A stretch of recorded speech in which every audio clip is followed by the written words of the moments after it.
শুভ রবিবারের দুপুরবেলা আমার গল্প কবিতা পাঠের আসরে সকলকে স্বাগত জানাই। আজ রথযাত্রা। জয় জগন্নাথ, জয় বলরাম, জয় সুভদ্রা। সকলকে শুভেচ্ছা, ভালোবাসা, দীর্ঘায়ু কামনা করি। আজ যাদের জন্মদিন তাদের অনেক অনেক শুভেচ্ছা, ভালোবাসা, দীর্ঘায়ু কামনা করি ঈশ্বরের নিকট। জগতের নাথ জগন্নাথ সকলের মঙ্গল করুন, সকলকে ভালো রাখুন, শান্তিতে রাখুন, আনন্দে রাখুন। আমি গল্প পাঠ করছি চাঁদ ও ভূত। তার পরবর্তী অংশ আমি পাঠ করছি। লিখেছেন শ্রী সুমথনাথ ঘোষ। গল্প পাঠ ভালো লাগলে আমাকে কমেন্ট করে জানাবেন। আসুন তার পরবর্তী অংশ তাহলে পাঠ করি। সঙ্গে সঙ্গে মহারাজের মুখটা গম্ভীর হয়ে গেল। তিনি মুহূর্তে কয়েক চুপ করে কি ভাবলেন, তারপর বললেন, দেখো, এ কথা নিয়ে তুমি তোমার বন্ধুবান্ধব বা অন্য কারুর সঙ্গে আলোচনা করো না। আমি আজ থেকে তোমাদের 8 নম্বর ঘরে থাকার ব্যবস্থা করে দিচ্ছি। 2 নম্বর ঘর ছেড়ে ওরা 8 নম্বর ঘরে চলে এলো। সেই দিনই 2 নম্বর ঘরটা খালি পড়ে রইল। তারপর থেকে অবশ্য ওদের ঘরে সে লোক আর ঢোকেনি এবং ওষুধও শিশিতে ঠিক যেমনকার তেমনি ছিল। বোধ হয় 7 কি 8টা দিন পরে একদিন গভীর রাত্রে বাথরুমে যাবার জন্যে সে উঠল। বাথরুমটা ছিল বারান্দার এক কোণে। সেখানে যেতে হলে 2 নম্বর ঘরটার সামনে দিয়ে ঘুরে যেতে হয়। কিন্তু 2 নম্বর ঘরটার কাছে যাওয়া মাত্র সে চমকে উঠল। দেখে সেই লোকটা শুয়ে আছে একটা খাটিয়ার উপর, আর দরজাটা খোলা। ঊর্ধ্বশ্বাসে সে ছুটে এলো তার ঘরে। বন্ধু 3 জনের গায়ে ধাক্কা দিয়ে জাগিয়ে বললে, এই শিগগির আয়। সেই লোকটা।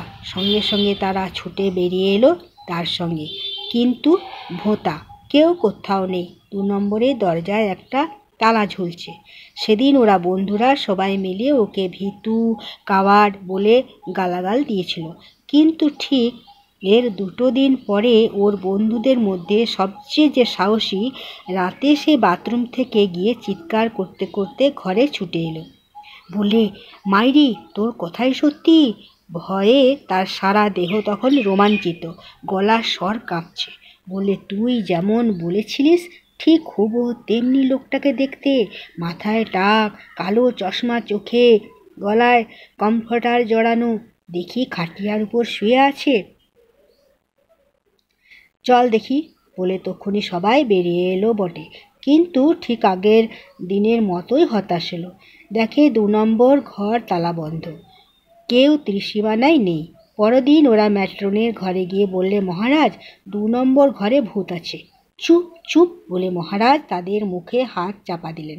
একথা একবার উঠে গেলে আর কেউ এ ছাত্রাবাসে থাকতে চাইবে না। তোমাদের ওই বৃদ্ধাশ্রমের বদনাম হয়ে যাবে। কিন্তু মহারাজ, এর কোনো একটা ব্যবস্থা না করলে? আচ্ছা, এর একটা ব্যবস্থা নিশ্চয়ই হবে। তোমরা শুধু মুখ বন্ধ করে রাখো কয়েকটা দিন, কেমন? এই পর্যন্ত বলে বক্তা এবার একটু থামলেন। তারপর বার 2 কেশে গলা সাফ করে নিয়ে বললেন, ঠিক তার পরদিন আমার নাতি ও তার সেই বন্ধু যে দেখেছিল সেই লোকটাকে, 2 জনকে সঙ্গে করে মহারাজ হাঁটতে হাঁটতে ওখান থেকে 2 মাইল পথ গিয়ে একটা প্রকাণ্ড পুরানো আমলের বড়লোকের বাড়ির ফটকে ঢুকলেন। ফটকের একটা মাথা খানিকটা ভাঙা, আর একটা মাথার উপর একটা সিংহের মূর্তি। সিংহের সামনে একটি পা ভেঙে গেছে, লেজের প্রান্তভাগটা নেই।